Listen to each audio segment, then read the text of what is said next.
बिस्मिल्लाहिर्रहमानिर्रहीम। अस्सलाम वालेकुम डियर स्टूडेंट। सफ़ेद जीके एकेडमी के यूट्यूब चैनल के साथ आज की ताज़ा तरीन और अहम तरीन अपडेट के साथ आप तमाम तलबा व तलबात को खुशामदीद कहते हैं। जैसा कि आप जानते हैं कि पीपीएससी का जनाब 26 और 27 को जो है पेपर होने वाला था, जो कि पेपर जो है उन्होंने एक नोटिफिकेशन भी जारी किया है जिसके अंदर उन्होंने बताया कि स्टाफ जो है अवेलेबल ना होने की वजह से पेपर की डेट चेंज कर दी गई है। लिहाजा 26 और 27 मार्च को होने वाला पेपर जो है उसकी डेट को शिफ्ट कर दिया गया है जनाब 2 और 3 अप्रैल को। अब 2 और 3 अप्रैल को जो असिस्टेंट रजिस्ट्रार कोऑपरेटिव सोसाइटी का पेपर था वो जनाब प्लानर से हटा दिया गया है। तो इसका मतलब है उसका पेपर फिर रमज़ान अल मुबारक के बाद में लिया जाने का इम्कान होगा, क्योंकि उसके अंदर स्टूडेंट की तादाद ज़्यादा है तो उसका पेपर डिले हो सकता है। बट इसके बारे में कोई बात कंफर्मेशन के साथ नहीं की जा सकती। माइट भी पॉसिबल कि रमज़ान अल मुबारक में पेपर हो जाए, बट रमज़ान अल मुबारक में पेपर पहले जो है मतलब नहीं लिए गए तो शायद इस बार भी ना लिए जाएँ, लेकिन ये कंफर्मेशन नहीं है।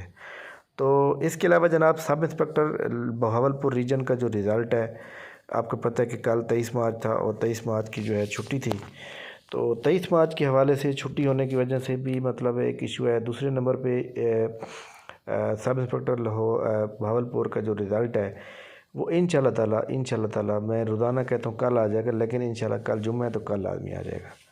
ठीक है, ये मैं श्योरिटी के साथ कह रहा हूँ। ठीक है, क्योंकि कल इसका पेपर रिज़ल्ट जो है लाजमी आ जाएगा बहावलपुर रीजन का, बिल्कुल बेफिक्र हो जाएं। क्योंकि हम तो अपने इसलिए अंदाज़ा लगाते हैं ना कि देखें जी बाकी सब रीजन का आ गया, बहावलपुर रीजन का भी, तो इसका मतलब है तैयार होगा। सारे पेपर इकट्ठे चेक होते हैं ना, तो इसलिए अगर उसका थोड़ा बहुत डिले भी था तो कोई टेक्निकल रीज़न होगी, कोई साइन वगैरह का इशू होगा, अदरवाइज़ पेपर रिज़ल्ट तैयार ही होगा। तो लिहाजा जनाब फ्राइडे को जो है यानी कल बरोज़ फ्राइडे जो है ये पेपर का रिज़ल्ट जो है डिक्लेयर हो जाएगा। ठीक हो गया। इसके अलावा जनाब बाकी इंटरव्यू का आपको पता है कि 28 मार्च से स्टार्ट हो रहे हैं। 28 मार्च बरोज़ संडे से स्टार्ट हो रहे हैं, तो उसके अबाउट भी हम इंशाल्लाह ताला बात करेंगे। और इसके अलावा पीपीएससी जो है आपको पता है कि अबाउट ज़िलेदार के मैं बता दूं कि ज़िलेदार की जो पोस्टें जो मतलब पेपर जो है वो करप्शन की ज़िद में आ गया था, तो वो पेपर डिपार्टमेंट इरिगेशन डिपार्टमेंट ने वो तमाम पोस्टें कैंसिल करवा के उन तमाम पोस्टों को कर दिया अपग्रेड।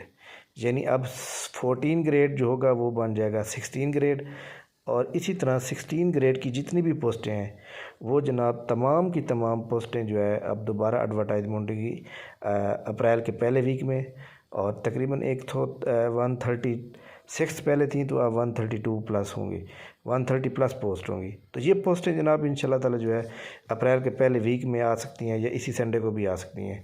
तो इसके अंदर जो एज लिमिट होगी, इसके अंदर बीए बीएससी वाले अप्लाई कर सकेंगे। एज लिमिट पहले 31 साल थी, तो अब जो है 33 साल होगी। और इसी तरह क्योंकि आपको पता है कोरोना की 2 साल की रिलैक्सेशन है, तो माइट भी पॉसिबल है कि इसके ऊपर जो है वो 15 साल 35 साल वाला मेल भी अप्लाई कर सकेंगे, जबकि फ़ीमेल की एज पहले 34 ईयर होती थी, अब 36 ईयर होगी। तो बहरहाल बीए बीएससी वाले एलिजिबल हैं। तो इसका जनरल नॉलेज का पेपर आएगा और इसका जो पेपर होगा वो डिस्ट्रिक्ट वाइज होगा, यानी डिस्ट्रिक्ट वाइज ये पोस्टें आती हैं। तो बहरहाल इंशाल्लाह ताला जैसे ही पोस्टें एडवर्टाइजमेंट होंगी इसके ऊपर बात करेंगे। तो इंशाल्लाह आज हमारी क्लास जो ऑनलाइन चलती है उसकी भी छुट्टी है क्योंकि थोड़ी सी मसरूफियत है। तो टेस्ट अपने रूटीन के मुताबिक तमाम चलते रहेंगे और इंशाल्लाह ताला जनाब दोबारा जनाब हाज़िर होंगे कुछ नई खबर के साथ जैसे कोई अपडेट आएगी। थैंक यू वेरी मच, बहुत शुक्रिया। हमारे चैनल को लाइक करते रहें, शेयर करते रहें दोस्तों के साथ, और अगर आपने चैनल को सब्सक्राइब नहीं किया तो चैनल को सब्सक्राइब कर लें। थैंक यू, अल्लाह हाफ़िज़।